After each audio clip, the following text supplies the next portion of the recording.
Hello friends, அஸ்ஸலாமு அலைக்கும். Eid Mubarak to all. இன்றைக்கி நீங்கள் வீடியோவில் பார்க்க போகிறது ரம்ஜான் செலிப்ரேஷன் vlog. வீடியோவை ஸ்கிப் பண்ணாமல் ஃபுல்லாக பார்த்து என்ஜாய் பண்ணுங்கள் ஃப்ரெண்ட்ஸ். எங்கள் வீட்டில் இன்றைக்கி பால் பொங்குற மாதிரி எல்லாரோட வீட்லேயும் இன்றைக்கி சந்தோஷம் பெருகணும்னு சொல்லிட்டு நான் கடவுள்கிட்ட ப்ரே பண்ணிக்கிறேன். மார்னிங் எந்திரிச்ச உடனே ஃபஸ்ட்டு குளிச்சுட்டு புது ட்ரெஸ் எல்லாம் போட்டுட்டு ஈதுல் ஃபித்தருடைய ட்ரெடிஷ்னல் ஸ்வீட்டான ஷீர் குர்மா தான் ஃப்ரெண்ட்ஸ் இன்றைக்கி செய்ய போகிறேன். ஃபர்ஸ்ட் ஸ்டவ்வில் ஒரு பேன் வச்சு 2 டேபிள் ஸ்பூன் ஆயில் ஆட் பண்ணிக்கோங்க. ஆயில் நல்லா சூடான உடனே 3 ஏலக்காவை உள்ளே சேர்த்துக்கலாம். அது கூடவே ருமானி சேமியாவை இந்த மாதிரி உடச்சிட்டு உள்ளே சேர்த்துக்கோங்க. இப்போ இதை நல்லா ஃப்ரை பண்ணிக்கலாம். கோல்டன் ப்ரௌன் கலர் வர மாதிரி நல்லா ஃப்ரை பண்ணிக்கோங்க. மெயினாக ஸ்டவ்வை லோ ஃப்ளேமில் வச்சு இந்த மாதிரி ஃப்ரை பண்ணிக்கோங்க, இல்லைனா சேமியா சீக்கிரமாகவே கருகிடும். இப்போ சேமியா நல்லா கோல்டன் ப்ரௌன் கலர் ஆகிடுச்சு. பாருங்கள் எவ்வளோ உதிரியாக சூப்பராக இருக்குன்னு சொல்லிட்டு. நெக்ஸ்ட்டு ஸ்டவ்வில் ஒரு வெசல் வச்சுட்டு தேவையான அளவு பால் சேர்த்துக்கோங்க. இன்றைக்கி நான் பார்த்தீங்கன்னா 3 பேக்கெட் ஃபுல் க்ரீம் மில்க் தான் எடுத்திருக்கேன். கொஞ்சம் கூட தண்ணி ஆட் பண்ணாமல் இதை நல்லா பாயில் பண்ணிக்கலாம்.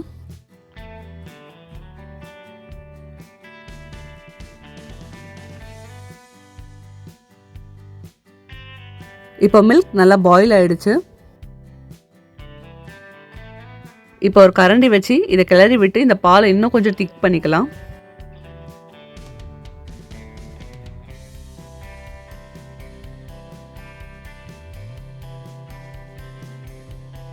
இப்போ நம்ம ஆல்ரெடியே ஃப்ரை பண்ணி வச்சிருக்கிற சேமியாவை இது உள்ள சேர்த்துக்கலாம்.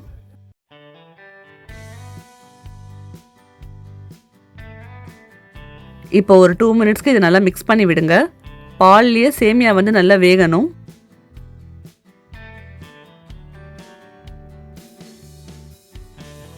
பாருங்க, இப்போ சேமியா நல்லா வெந்துருச்சு. இந்த ஸ்டேஜில் உங்களுடைய ஸ்வீட்னஸ்க்கு ஏற்ற மாதிரி சுகர் ஆட் பண்ணிக்கோங்க. நான் இன்னைக்கு 200 கிராம் சேமியாவுக்கு 250 கிராம் சுகர் ஆட் பண்ணியிருக்கேன். இப்போ இதையும் நல்லா ஒரு வாட்டி மிக்ஸ் பண்ணி விடுங்க. சுகர் எல்லாம் மெல்ட் ஆகி பாலோட நல்லா மிக்ஸ் ஆகணும். அந்த மாதிரி நல்லா கிளறி விட்டுட்டே இருங்க. இப்போ நம்ம வச்சிருக்கிற சாரப்பருப்பை இதுக்கு மேலே ஆட் பண்ணிக்கலாம். இது கூடவே வெள்ளரி விதையும் ஆட் பண்ணிக்கலாம்.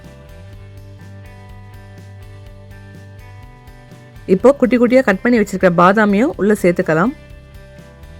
இப்போ இது எல்லாத்தையுமே ஒரு வாட்டி நல்லா மிக்ஸ் பண்ணி விட்டுட்டு ஒரு தடவை கொதிக்க விடுங்க.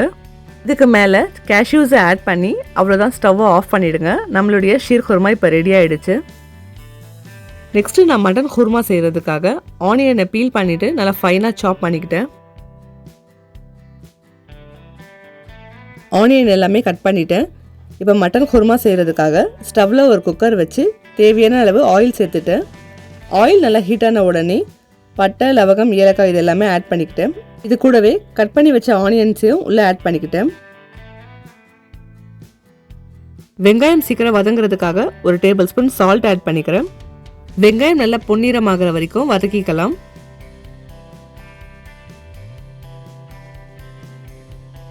இப்போ நம்மளுடைய வெங்காயம் நல்லா பொன்னிறம் ஆயிடுச்சு. இந்த ஸ்டேஜில் நம்ம கட் பண்ணி வச்சிருக்கிற தக்காளியை உள்ளே சேர்த்துக்கலாம். இப்போ இந்த தக்காளியும் நல்லா வதக்கிக்கோங்க. தக்காளி எல்லாமே நல்லா மசிஞ்சு போகணும், அந்த மாதிரி வதக்குங்க.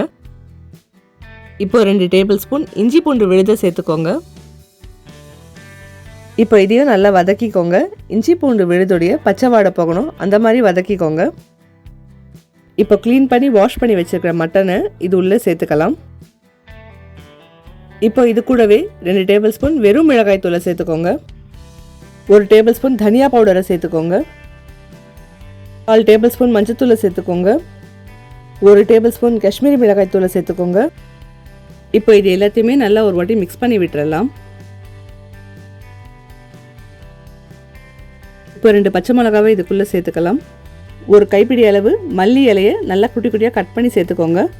1 கைப்பிடி அளவு புதினா இலையை சேர்த்துக்கோங்க. இப்போ ஒரு வாட்டி நல்லா இது எல்லாமே மிக்ஸ் பண்ணி விட்டுறலாம். இப்போ இந்த மட்டனை நான் ப்ரெஷர் குக் பண்ண போகிறேன். அதுக்கு 2 கிளாஸ் அளவு தண்ணி சேர்த்துக்கிறேன். இப்போ குக்கரோட லிட்டை க்ளோஸ் பண்ணி வெயிட் போட்டு ஒரு 3 விசில் விட்டு எடுத்துக்கலாம்.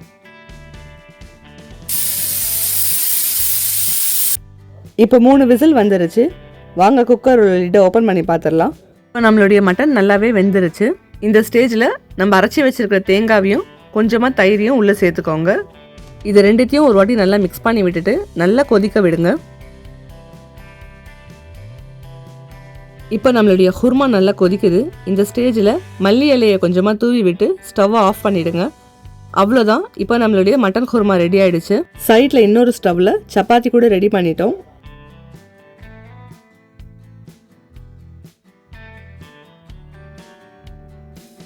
வீட்டு ஆம்பளைங்க எல்லாம் தொழுகை முடிச்சுட்டு வந்துட்டாங்க. எல்லாருக்கும் சலாம் சொல்லிவிட்டு எல்லாருக்கும் ஈத் முபாரக் பண்ணிவிட்டு நாங்களும் இன்றைக்கி சேர்ந்து உட்காந்து சப்பாத்தியும் மட்டன் குருமா வச்சு நல்லபடியாக டிஃபன் சாப்பிட்டு முடிச்சிட்டோம். இன்றைக்கின்னு இல்லை, எந்த ஒரு பண்டிகை வந்தாலும் மார்னிங் டிஃபனுக்கு எங்கள் வீட்டில் சப்பாத்தியும் மட்டன் குருமா தான். இந்த மாதிரி பண்டிகை நாள் அன்றைக்கி உங்கள் வீட்டில் என்ன டிஃபன் சாப்பிடுவீங்க சொல்லி மறக்காமல் கமெண்ட் செக்ஷனில் கமெண்ட் பண்ணுங்கள் ஃப்ரெண்ட்ஸ்.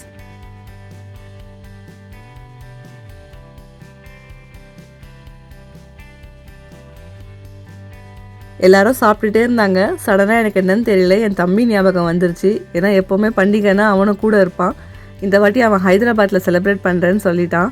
மார்னிங் டிஃபனுக்கு செய்கிற மட்டன் குருமானா அவனுக்கு ரொம்ப பிடிக்கும். நான் ரொம்ப மிஸ் பண்ணிவிட்டு சாப்பிட்டு எழுந்திரிச்சேன்.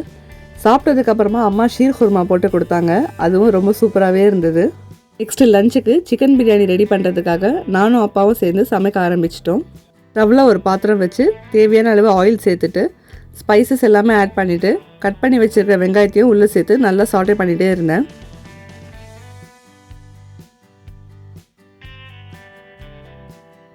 இப்போ வெங்காயம் நல்லா கலர் சேஞ்ச் ஆகிடுச்சு. இந்த ஸ்டேஜில் அரைச்சி வச்சுருக்கிற பூண்டு பேஸ்ட்டை ஆட் பண்ணிக்கலாம். இந்த பூண்டுடைய ரா ஸ்மெல் போகிற வரைக்கும் நல்லா சாட்டே பண்ணிக்கலாம். பிரியாணிக்கு எப்போவுமே இஞ்சி பூண்டு விழுத சேர்த்து அரைச்சி மாதிரி போடாதீங்க. தனித்தனியாக அரைச்சி போட்டிங்கன்னா டேஸ்ட் ரொம்பவே சூப்பராக இருக்கும். நீங்களும் பிரியாணி செய்யும் போது இந்த மாதிரி செஞ்சு பாருங்கள். இப்போது கட் பண்ணி வச்சுருக்கிற தக்காளி எல்லாமே உள்ளே சேர்த்துக்கலாம். இதையும் நல்லா சாட்டே பண்ணிக்கோங்க. இப்போ தக்காளி எல்லாமே நல்லா மசிஞ்சிடுச்சு. இந்த ஸ்டேஜில் நம்ம கட் பண்ணி வச்சுருக்கிற புதினா கொத்தமல்லியை உள்ளே சேர்த்துக்கலாம். கூட 5 பச்சை மிளகாவையும் உள்ளே சேர்த்துக்கலாம். இப்போ இதையும் நல்லா மிக்ஸ் பண்ணி சாட்டே பண்ணிக்கோங்க.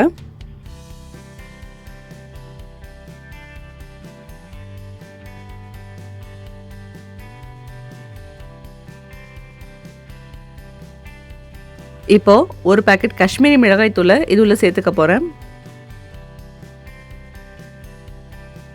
இப்போ இதையும் நல்லா மிக்ஸ் பண்ணி விட்டுருங்க. இப்போ மசாலாவிலேருந்து எண்ணெய் பிரிஞ்சு மேலே வந்துருச்சு. ஒரு டேபிள் ஸ்பூன் மஞ்சத்தூள் ஆட் பண்ணிவிட்டு நம்ம க்ளீன் பண்ணி வாஷ் பண்ணி வச்சுருக்க சிக்கன் பீசஸை இதில் சேர்த்துக்கலாம்.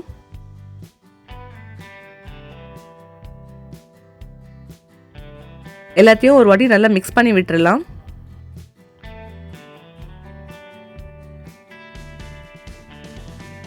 இப்போ அரைச்சி வச்சுருக்கிற இஞ்சி பேஸ்ட்டை உள்ளே சேர்த்துக்கலாம். இப்போ இதையும் ஒரு வாட்டி நல்லா மிக்ஸ் பண்ணி விட்டுருங்க. இப்போ 1/2 பாக்கெட் தயிர் ஆட் பண்ணிக்கலாம். இப்போ இதையும் நல்லா ஒரு வாட்டி மிக்ஸ் பண்ணி விட்டுருங்க.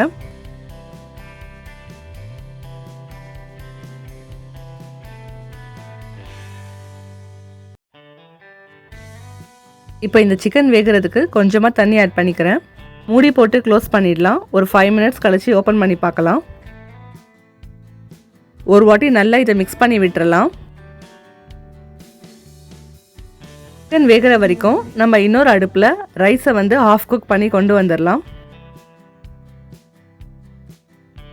2 பேரும் ரொம்ப போர் அடிக்குது, எங்கேயாவது வெளியே கூட்டிகிட்டு போங்க மம்மின்னு சொல்லிகிட்டே இருந்தாங்க. கொஞ்ச நேரம் டிவி பாருங்கள், சாப்பிட்டுட்டு வெளியே போகலான்னு சொல்லி சமாதானப்படுத்திட்டு பிரியாணிக்கு ரைஸை ஹாஃப் குக் பண்ணி கொண்டு வந்தேன்.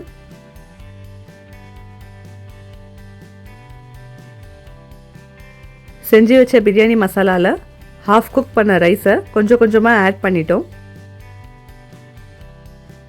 கொஞ்சமாக கேசரி பவுடரை மேலே ஆட் பண்ணிக்கிட்டேன். மூடி போட்டு க்ளோஸ் பண்ணி மேலே தம் வச்சிட்டோம். ஒரு 15 மினிட்ஸ் கழிச்சு ஓப்பன் பண்ணி பார்த்தா சூப்பராக நம்மளுடைய பிரியாணி ரெடியாக இருந்தது. நான் அதை நல்லா ஒரு வாட்டி மிக்ஸ் பண்ணி விட்டுட்டு எல்லாருக்கும் சர்வ் பண்ணிட்டேன்.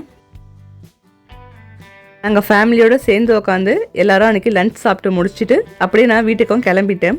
மீண்டும் ஒரு இன்ட்ரெஸ்டிங்கான vlogல உங்களை சந்திக்கும் வரை உங்களிடமிருந்து விடைபெறுவது நாசிரா நைம்.